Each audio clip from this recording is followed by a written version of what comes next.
सावन शिवरात्रि व्रत कथा के अनुसार चित्रभानु नाम का एक शिकारी जंगल में जानवरों का शिकार करके अपना घर चलाता था।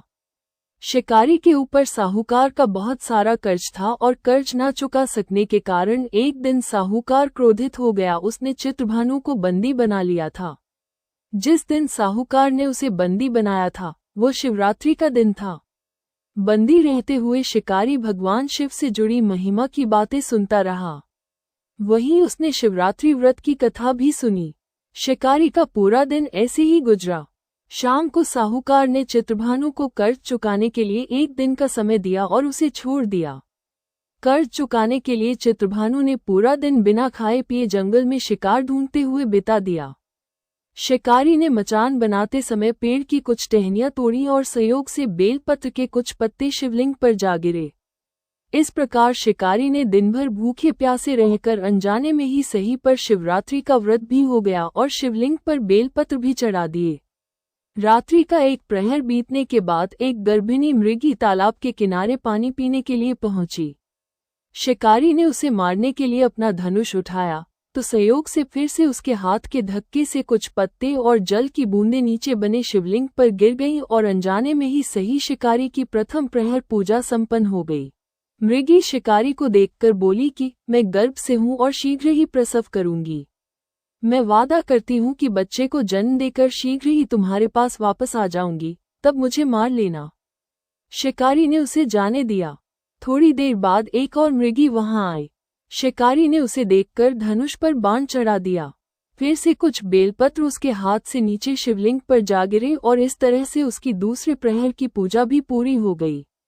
इस मृगी ने भी विनम्रतापूर्वक शिकारी से निवेदन किया कि मैं थोड़ी देर पहले ऋतु से निवृत्त हुई हूँ, अपने प्रिय की तलाश कर रही हूँ।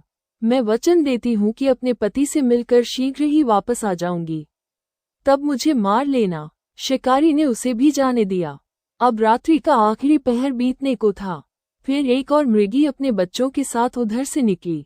शिकारी ने उसे मारने के लिए तुरंत ही धनुष पर तीर चढ़ा दिया। ये देख मृगी बोली, मैं इन बच्चों को इनके पिता को सौंपकर वापस लौट आऊंगी, तब मुझे मार लेना। शिकारी ने उसे भी जाने दिया। शिकार न कर पाने के कारण शिकारी परेशान हो गया और पेड़ पर बैठा हुआ वो बेलपत्र तोड़ तोड़कर नीचे फेंकता जा रहा था। इस तरह से उसके हाथों से तीसरे प्रहर की पूजा भी स्वतः ही संपन्न हो गई। सुबह होने को था कि तभी एक मृग उस रास्ते पर आया। अब शिकारी ने सोचा कि चाहे कुछ भी हो जाए, इस बार वो शिकार की नहीं सुनेगा।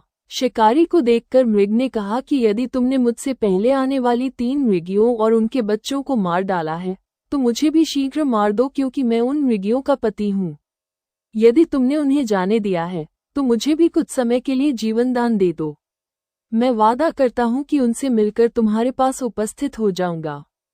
शिकारी ने उसे भी जाने दिया। जाने अनजाने में ही सही, लेकिन शिकारी के द्वारा उपवास, रात्रि जागरण और शिवलिंग पर बेलपत्र चढ़ने से उसका हिंसक हृदय अब निर्मल हो गया था। थोड़ी देर में वो मृग अपनी पत्नियों के साथ शिकारी के सामने उपस्थित हो गया। जंगली पशुओं की ऐसी सामूहिक प्रेम भावना देखकर शिकारी को अपने आप पर बड़ी ग्लानि महसूस हुई। उसकी आंखों से आंसू निकल पड़े। उसने मृग परिवार को जाने दिया और जीवन में कभी हिंसा न करने का निर्णय लिया। शिकारी के ऐसा करने से भगवान शिव उससे प्रसन्न हुए और उन्होंने उसे दर्शन देकर सुख समृद्धि का वरदान दिया। साथ में उसे गुह नाम प्रदान किया। मान्यता है कि ये वही गुह था जिसकी भगवान श्री राम ने मित्रता की थी।